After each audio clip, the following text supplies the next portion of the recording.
3:45 a.m. while the world sleeps, Apple's CEO is already powering through emails. That's not discipline. That's strategy. But here's the real question, is waking up this early actually good for you? And what does science say about it?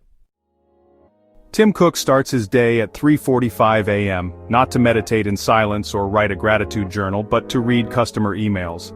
He believes it keeps him connected to people, gives him clarity, and helps him get ahead before the day begins. By the time his team arrives, he's already handled dozens of decisions, read global news, and completed a full workout. You can control your morning.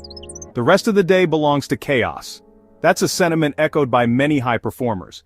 But what's the science behind waking up this early? There are real biological reasons why waking up early can improve performance. Cortisol, that helps you stay alert and focused, naturally spikes between 6 and 8 a.m. For early risers, this means a head start on energy and focus. Tim Cook uses the early hours to make clear, strategic decisions. This aligns with research on decision fatigue, that your brain makes better choices earlier in the day when it's fresh. A study from Columbia University showed that judges were more likely to give favorable rulings in the morning, proving we literally think better earlier. Early mornings are distraction-free. Your prefrontal cortex, which is responsible for focus and planning, is sharpest before the day crowds it with meetings, texts, and noise. So when Tim Cook says waking early helps him focus, science agrees. Waking up early creates what psychologists call ownership hours, which is the time where you feel in control. When the world is quiet, you're not reacting, you're leading.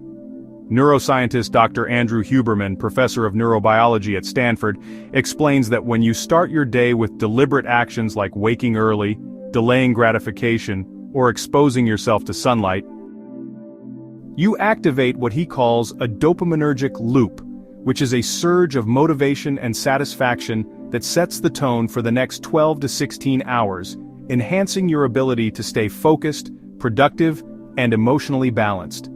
As Dr. Huberman puts it, when you control your environment early in the day, especially through actions like movement, light exposure, and other efforts, you trigger a dopamine release that primes your brain for goal-directed behavior. You win the morning, you win momentum, and momentum is where success lives. Here's the truth, waking up early only works if you sleep early. Studies show sleep deprivation leads to lower memory, slower decision-making, and reduced creativity. So don't sacrifice sleep. Instead, find your chronotype, which is your natural biological rhythm.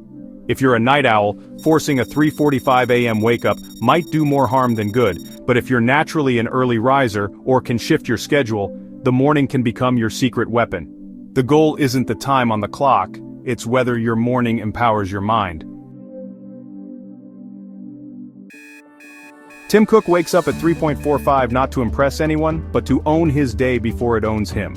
The science supports it. The results prove it. The challenge for you is to find your version of that power hour and protect it like your success depends on it. Because it just might.